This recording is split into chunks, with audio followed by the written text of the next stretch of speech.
Law enforcement named it Operation Tidal Wave.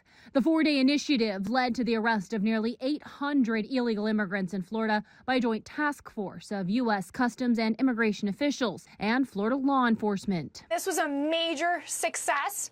It was a large-scale operation. And to your point, this is just a preview of what's to come throughout the nation. All of these people are now off of our streets who otherwise have been acting with impunity and terrorizing U.S. communities. Among those arrested were convicted murderers, multiple alleged and suspected gang members, and a Russian wanted by Interpol.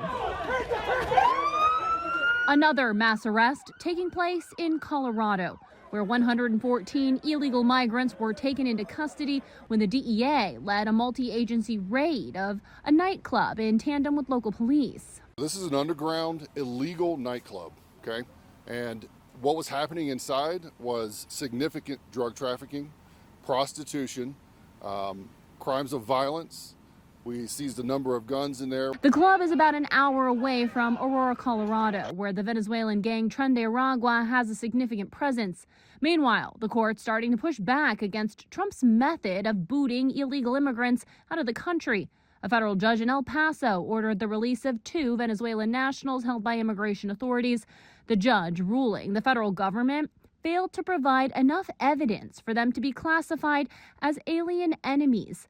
The Trump administration has been using the Alien Enemies Act as justification for deportations.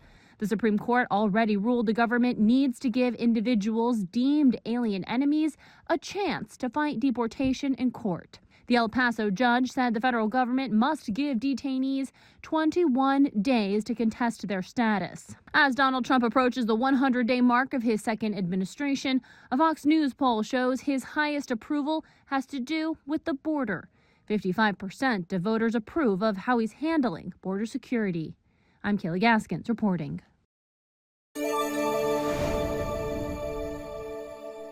I'm Matt Gelka in Washington, where the White House will mark 100 days of Donald Trump's second term in office by touting immigration progress, even as controversies have continued.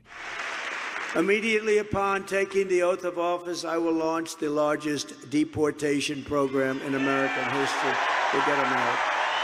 The White House hopes to highlight an illegal immigration crackdown as one of the defining policies of President Donald Trump's first 100 days of his second term. One of President Trump's central campaign promises was to secure the border and end this invasion. The president has overwhelmingly delivered on that promise. Dozens of immigrant mugshots with various crimes listed now dot the White House lawn. But the immigration crackdown has also been notable for controversy. Most recently, 3 U.S. citizen children from 2 families were removed from the country and sent to Honduras.